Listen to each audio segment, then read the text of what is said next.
Nate, we are back for part 2 of what we would trade every single old running back for. In case you missed part 1, be sure to go back and check that out. And just to get some disclaimers in this, all running backs that we'll be talking about are going to be 27 years or older, which we know is sadly old for Dynasty's sake. And I think we can say right off the rip, if we're selling these guys, these running backs in particular, we either don't see ourselves competing in 2024, we're assuming the cliff is upon us, or it might already be here.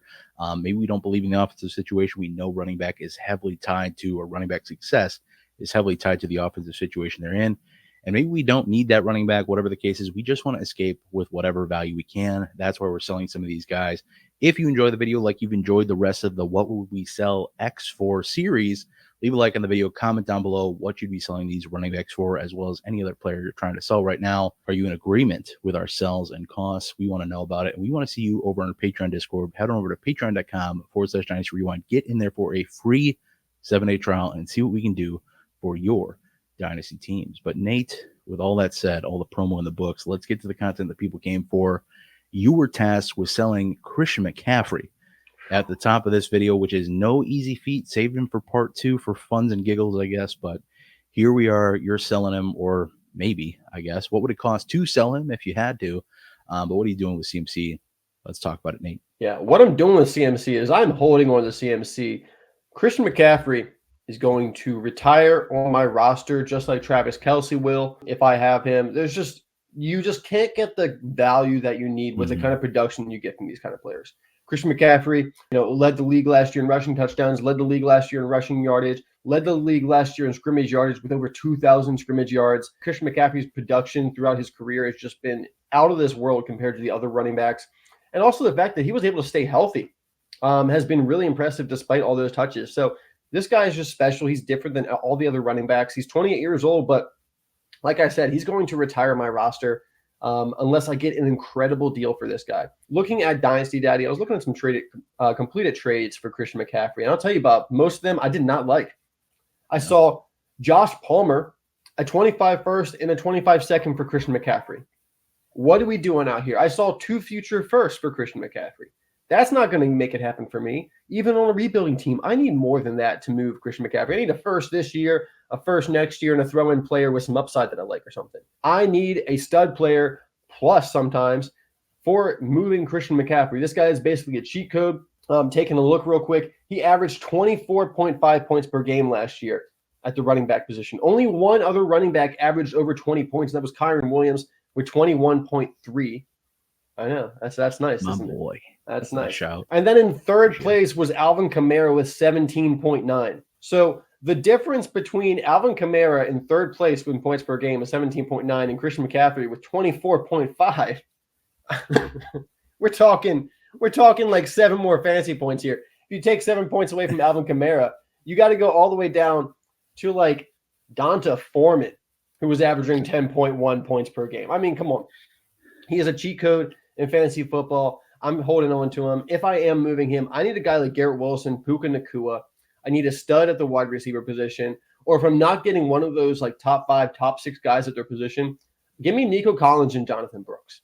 That's one of these trades I put together. I'm still getting a running back I believe in. A little bit of unknown because he hasn't done it yet. But I love Jonathan Brooks and the upside that he brings. And then I'm getting the stud wide receiver in Nico Collins, who's a little undervalued right now because of the competition in the wide receiver room. But I need something really exciting to be able to move off C-Mac. Otherwise, I'm keeping him on my team. It just doesn't make sense to move him unless you're making me excited to move him. And it's honestly pretty hard to make that happen. It's tough with his age. It's really hard to get the value you want. You touch on that, there's no real great way, unless you are getting your doors blown off with a deal, that you are really getting what his value is truly worth. And that age cliff, that, it's that conversation of, well, it's bound to happen. It's like, would anybody be surprised if Christian McCaffrey was still doing this at 31 years old? Because I don't think I would be at this point. And is it absolutely unlikely? Absolutely. But is it totally in the realm of possibility? Yes. So you need to chase these high values. Given what it puts in somebody's lineup, like you said, the 2 moves that you mentioned that you pulled off Dynasty Daddy are just, even if those are the 101s in those drafts, I don't think I'm that excited about those picks. And if they're adding Christian McCaffrey, unless they're adjacent picks, they shouldn't be the 101 in those drafts. So definitely a tough one, 100%. I'd be in the realm of chasing those higher end assets too. And I don't know if you get that high with those wide receivers without adding something. Just looking at startup values, because I know Christian McCaffrey is still on like the 2-3 turn, and I think Garrett Wilson and Puka Nacua go off a little before that. At least Wilson might. In the second round somewhere. Yeah, so not too far ahead. I mean, you not don't too only have far. to add, maybe you have to add a second, maybe a third gets it done, maybe a second and you get a third back or something like that. Yeah, and that's maybe, because it could depend, and that's talking off a startup value, which all the teams are kind of on an even keel. Once you factor in different situations to things, valuations can change, because like, oh yes, this value is close, but doesn't really make sense for where I'm at. This valuation makes a lot of sense for where I'm at as a team. So yeah, let's make this deal. Things like that come into play, and I like the deal too. You came with Nico and Jonathan Brooks. Go ahead. Also, running back value is usually a little depreciated in startups.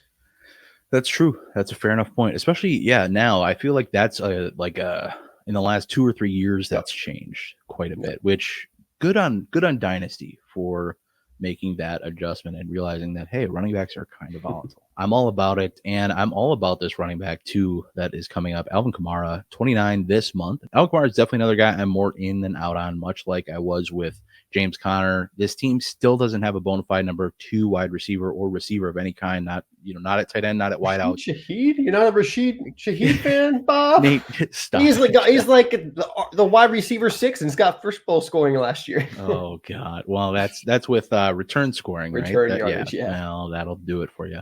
But either way, they don't have a number 2 receiver to pair with Olave, and I think Kamara continues to see a ton of check down receiving work from Derek Carr, which in PPR leagues is going to rack you up a ton of points. So again, another guy who, if I'm willing to move off of him, I think he's going to do well this year. So I'm not willing to just sell him for peanuts, sell him for nothing. If I'm looking to stay competitive, I'm probably looking to go across position like you have with some of these deals. Somebody like Evan Ingram, Jake Ferguson, or Hollywood Brown is somebody I'm actually strangely high on this year. I don't know why, but I am. Somebody who has had a pretty good target share over the course of his career, has struggled to stay healthy, which is not great. But is there anybody with much more upside at his value than Hollywood Brown right now, linked to Patrick Mahomes and the Chiefs offense? I'm just saying, if you're willing to you're taking on some risk, but you are getting a lot younger at the wide receiver position too, and that's one where you could get Hollywood Brown. I don't see his value falling unless he really sucks this year, but if he has a good year, yeah, he's going to be a free agent next year, so the whole thing could get turned upside down again. But either way, I like those pivots. And if I'm just looking to flip for value, I'll take somebody like Jalen Polk and a 25 third-round pick just to get, some youth out of my team. I'm a big Jalen Polk fan. Think he's a nice wide receiver too in that offense going forward. And I get a little pick action on top, so I'm a big fan of it. Feel free to pile on to Alvin Kamara if you'd like to, Nate. Yeah, I didn't think coming out of last season that I would be a big Kamara fan this year. But they didn't really add anything to the running back position. Kendrick Miller's there, of course, but I don't see him as necessarily the successor or someone who's going to kick Alvin Kamara out of there. He might be productive this year, but on those checkdowns, Kamara, we just talked about it. He was the third best running back in points per game. So even though he had a down year last year, I think a lot of people were disappointed by his season last year. He still was the third best running back in points per game. So he still was productive. So I think, the cliff isn't quite there for Kamara as much as we probably thought it was at the end of last season. Going back and looking at the stats, he performed pretty well. I don't know really what we have in store for us after this season, but kind of like James Conner in the last video, I think we have one more good year with Kamara. Would you like to know, Nate, what his intended target share was last year? His intended target share was number 2 behind only Christian McCaffrey, 25%. Who had 19.8%, lower than you'd expect. But you got to figure there's a lot of mouths in that offense. But Alvin Kamara, 19.76% target share out of the games he played, extrapolated over the course of the season. That's nothing to scoff at. And like I said, there's been no additions to this backfield or this receiving core, the offense in general, to suggest that he would, go down at all. The next up is 16.94% with Bijan Robinson, and then Breece Hall, 16.57% target share. So not bad with this running back. And speaking of another running back you may be expected to see on that list of high target shares, and Jahmyr Gibbs, who is not up there. We got Dave Montgomery kicking around here at 27 years old. This is your next one to talk about. What are you doing with him? Is he a sell or buy? If you are selling, maybe a hold. What are you doing with him? Yeah, for me, David Montgomery is probably a hold. I could buy or sell him. I could do all three depending on the value I can get for David Montgomery, because I think David Montgomery is a really good running back for the NFL. And while he's a bit more touchdown dependent at this point for fantasy, I still believe with his talent and the production that he's shown so far in his career, he's going to be a guy that's going to be sticking around for 3 or 4 more years. I'm not worried about him being 27. The way that he plays, he is such a good all-around running back. He's not going to catch the ball a ton with the Lions because Jahmyr Gibbs is there, but he's been able to do that plenty when he was with the Bears. He was good at pass catching, and he's really good at finding the end zone with the Lions now. He's going into the season. The Lions probably have, not even probably, like most definitely have like the best offensive line in the entire NFL. David Montgomery is going to be running behind that. And he only had 13 touchdowns this last year, which is a good amount. That's a pretty good season. But I would almost expect that number to go up, depending on how they use Jahmyr Gibbs in the red zone. Jahmyr Gibbs might see an increase in the red zone, and that might not lead to David Montgomery having more touchdowns, but I do expect him to at least have double-digit touchdowns. I don't love going after running backs to have touchdown upside because that can vary. But with the Lions, I feel really good about that offense. I think it's a very safe offense. There's not been a lot of moves from last year to this year. It is a very consistent offense right now. So we can expect a lot of the same that we saw last year. Last year, 219 carries for David Montgomery for just over 1,000 yards and those 13 touchdowns. I believe he only had like 11 or 12 receptions. So not a lot going on there. 16 receptions, actually. I have it in my notes. But he was the RB17 last year. I think we can expect a similar production this year. I don't think he's going to be an RB1, certainly not with Gibbs there. But I think we can expect probably around RB17 again, because I think that touchdown upside is going to be there. The Lions are going to get in the red zone. They're going to give David Montgomery the ball, and he's going to get it into the end zone. So I think we're looking at double-digit touchdowns again, like I said. Maybe the volume, going back to a player we talked about, maybe the volume isn't there like Joe Mixon, who we talked about previously in the last video. But the floor feels a lot safer because we know David Montgomery is going to get 200 carries. We can pretty much assume he's probably going to get at least 8 touchdowns, probably 10, probably, touch that double-digit touchdowns. And just having that, you're talking about a guy that, even without the receptions, is going to be an RB2. I mean, it might be a low RB2, but you're getting this guy for pretty good value right now. If you get a good offer, he's also not giving you enough upside where you have to hold on to him. So I think David Montgomery gives you a lot of versatility. He's going to have good production this year, not great. He's going to have some long-term, production still, because I think he's a really good running back, and he could be on the Lions next year. They could move off of him next year. He seems like a Lions kind of guy, though. That team loves David Montgomery. So I don't necessarily see him moving from that team next year. He gets paid about the same that he does this year. So I don't think they're going to be, forcing their hand to have to move off of David Montgomery next year. And as long as he's on this Lions offense, I think we can expect very similar production to what we saw last year. So David Montgomery, a hold, a buy. If you can get him, for a second-round pick, a single second-round pick, and just fill in your running back depth, I think I would, love to make that move. But also a sell. If you can get a guy like, I saw a trade straight up on Dynasty Daddy, Mike Evans for David Montgomery. You're getting an older wide receiver, but Mike Evans, in that Dynasty mindset, you're thinking, okay, Mike Evans, he's 30 years old now, I got to move off of him. Mike Evans still, even with David Canales leaving and maybe, the Buccaneers offense regressing a little bit, Mike Evans, he's one of the most consistent wide receivers we've ever seen in the NFL. You still want that guy in your lineup. So going after Mike Evans, Christian Kirk, Chris Godwin's also around the similar value, and I think he's going to have a pretty good season going back into the slot for the Buccaneers. And then, of course, one of my favorite wide receivers to buy at a value, Deontay Johnson, who you might even be able to get something on top of if you're moving David Montgomery because of the RB positional value. I don't hate this one bit. And I think touching on just the concept of Gibbs' usage in the red zone, Gibbs had 10 touchdowns in the regular season last year, 13 touchdowns overall in the season. The average rushing touchdown percentage, which is touchdowns divided by total rush attempts for a rookie first-round running back that was drafted since 2014 to play 8 or more games, yes, there's a bunch of research here, is 3.13%. Jahmyr Gibbs' rushing touchdown percentage was 6.16%, exactly double the average. So I think we can expect that's going to dial back a little bit. And that's where maybe David Montgomery gets more touchdown action. And not that he really needs it, but it should give him more of a ceiling in that department, not where maybe he's getting more, but he's able to at least get something that's worth still being on your roster, kind of an aspect.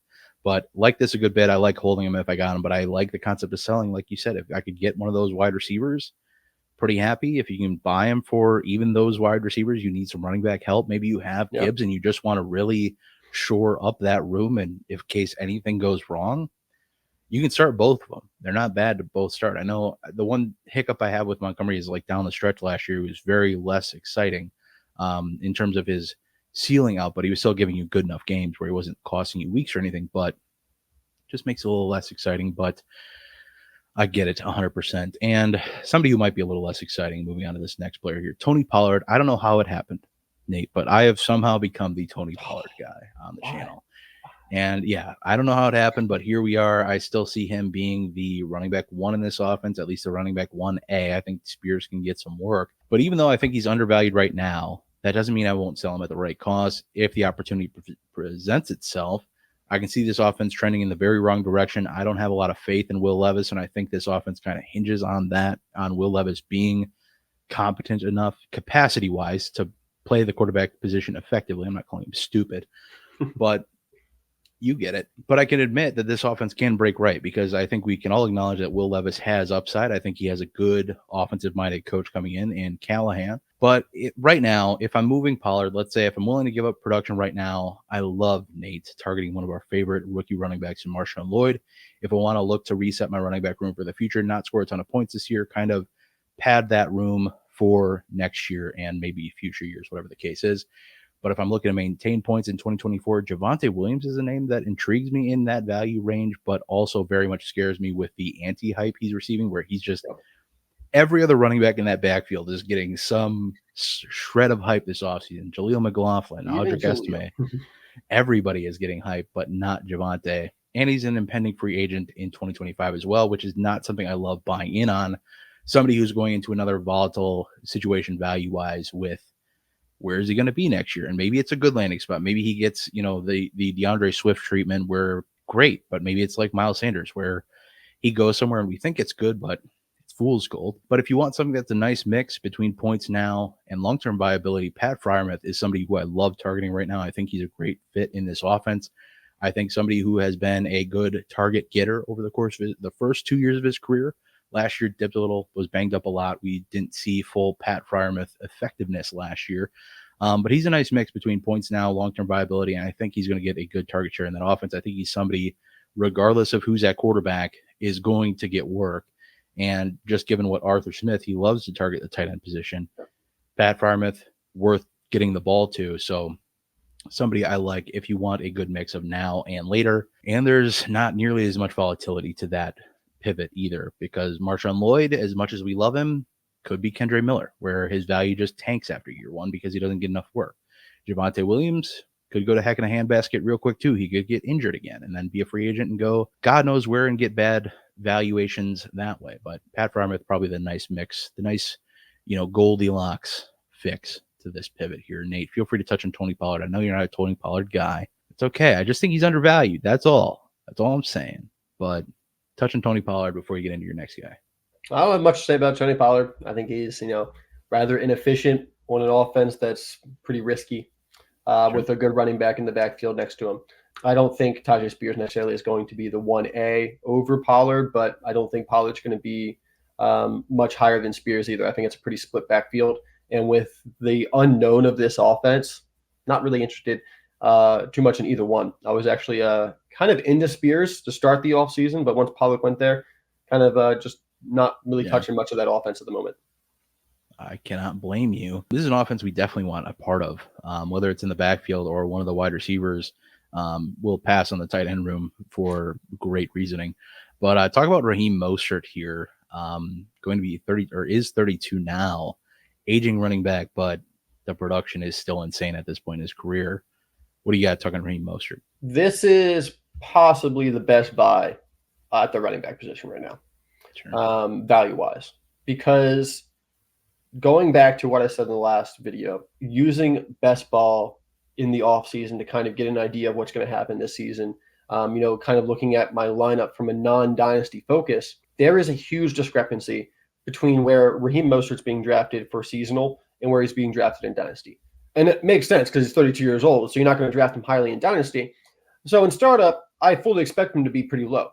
But when it comes to trade value, he should be higher up because this is a guy that averaged 17.8 points per game last year. He was right below Alvin Kamara, his fourth most in points per game last year, finished as the RB5 on the season, had 18 rush touchdowns. He was uber productive. Devon Achane was still there last year and Mostert put up these numbers. They drafted Jalen Wright. I'm not worried about Jalen Wright this season. I think he's more of a draft for next year that the Dolphins did. They know that Mostert is 32. It's everyone knows that.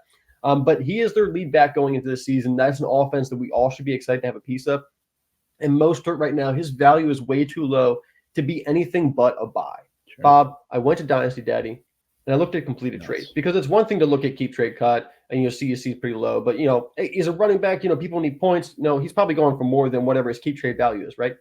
Now, here are some trades where you can get Raheem Mostert, who could possibly once again be an RB1, and at worst is going to be a top 24 running back this year.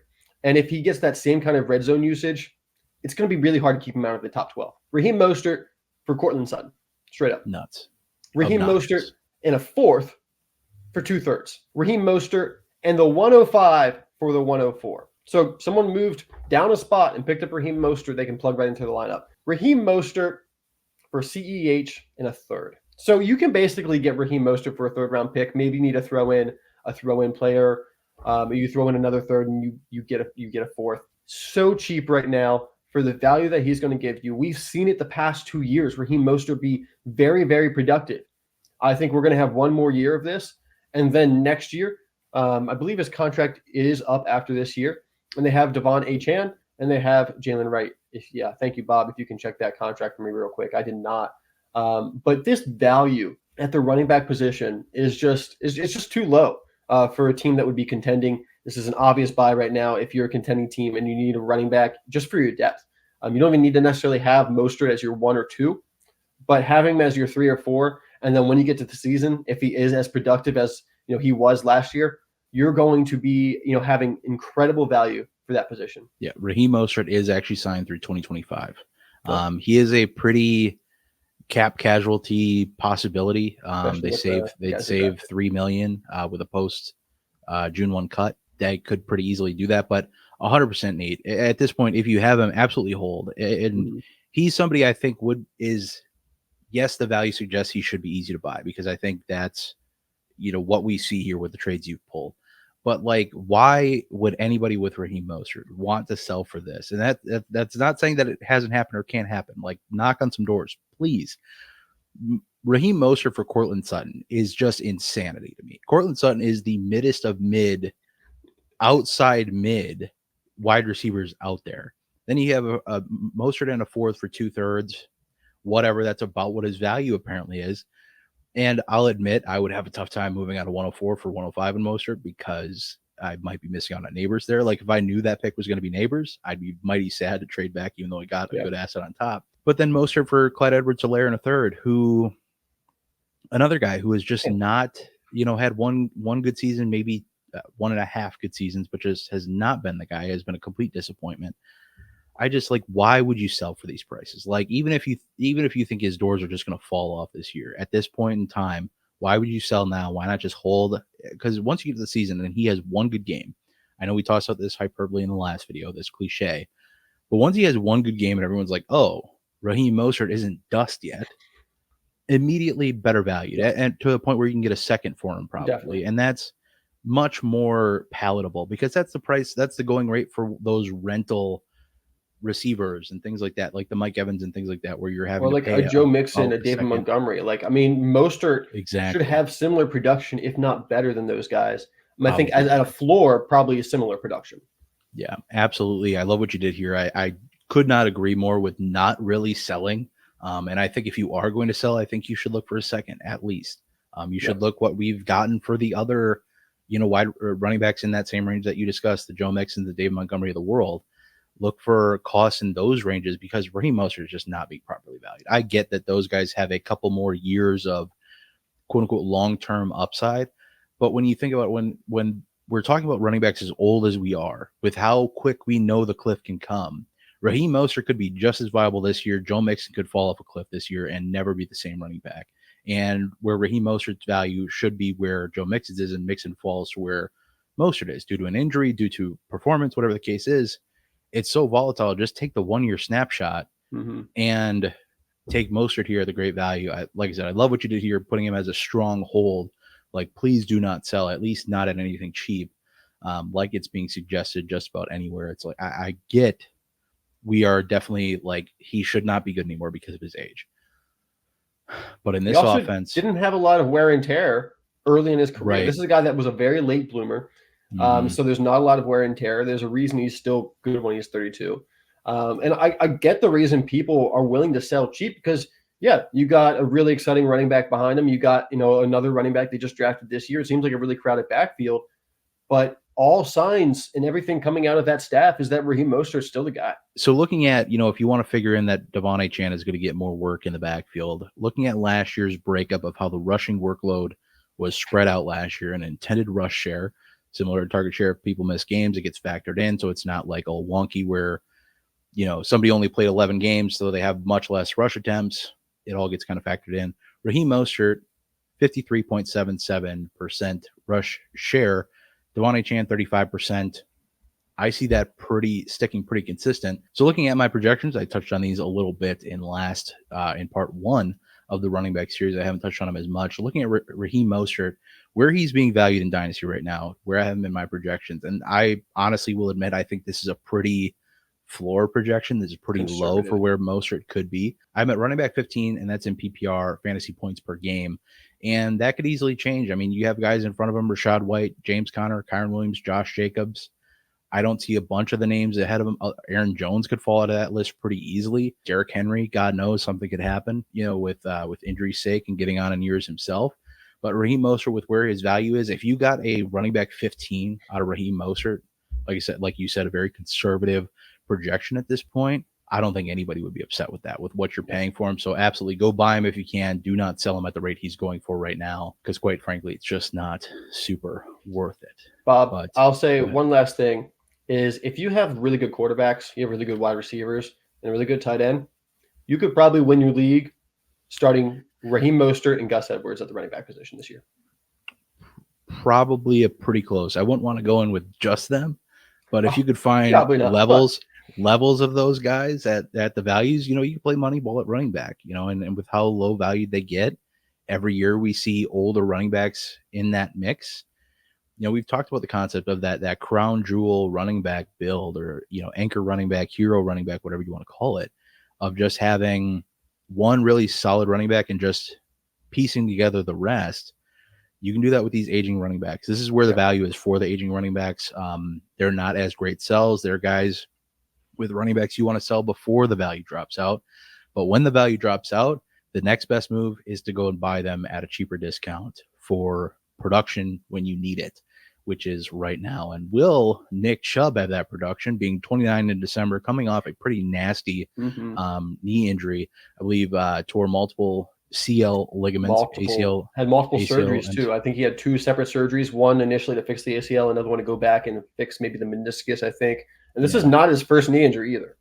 Yeah, so this is rough to say the least, but I'm willing to hold if Nick Chubb is just an extra body in my running back room at this point, because what I think you're most likely to get for his value just isn't great, but you might have some upside coming out of Nick Chubb if he is able to bounce back, which, given that it's not his first injury, like you just touched on, given that he's older, and the just likelihood that a running back will bounce back year one following an ACL injury, like Breece Hall did. The reason why I was so down on Breece Hall last year was because running backs don't really do that. That is one of three running backs to do that. The other two was Jamal Charles and Adrian Peterson, I think, were the other two running backs to bounce back the year following an ACL injury, which pretty, great company to be a part of in terms of running back production, but that's just not something that happens because, there's been plenty of ACL injuries that greats like Dalvin Cook and Saquon Barkley didn't bounce back until the second year following the injury. So it's just something that doesn't happen. So I'm pretty low on what I expect Nick Chubb to be this year. And in turn, I'm higher on Jerome Ford, like I think I alluded to in part one as well. So at his age, with his injury, I'm very willing to move on if I can get something decent. And looking at Dynasty Daddy, and this is the only guy I think I pulled recent trades for, but consistently going for 25 and 26 second round picks. And I tell you what, if I could get a second round pick for Nick Chubb, see you later. I am just more than willing to get out on that cost versus whatever bodies are there, because I was looking at some of the pieces that are there and they're third round drafted picks this year in that similar value range. So if I can get a second round pick, like there were 4 or 5 trades of getting either a 26 or 25 second, see you later, dude. I'm more than willing to get out on Nick Chubb, especially if, I don't think you're getting a competitive piece for him. If you can, you're probably adding on to Chubb to make that happen. Maybe you're adding a second to go get another running back that we've talked about. But yeah, I'm very out on Nick Chubb, very low on Nick Chubb this year. Bob, I love that value because if you can get a 25 or 26 second, you might think, okay, well, what's that going to do for me this year? I need somebody. Well, you go trade Nick Chubb for a second, you don't have to hold on to that second until a year or two from now. You can use that second to go buy a James Conner, a Najee Harris, a Raheem Mostert plus. There's plenty you can do with that second round pick that you probably can't do with Nick Chubb. A much more versatile asset than Nick Chubb by himself. Yeah, I love that concept. And that's one thing with rookie picks that is always so fascinating is everyone likes rookie picks.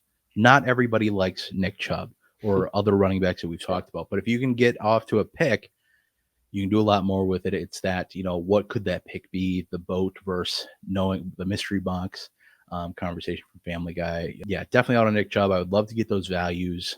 If I could, I think you're most likely looking at thirds. But hey, chase seconds, chase a little higher. If you have to throw a third on top of Chubb to get a second round pick, more than happy to do that as well, which you might have to. While that is it for the video today, though, we are going to get the heck out of here. If you enjoyed, please leave a like, comment down below what you thought of these values. What are you doing with these running backs?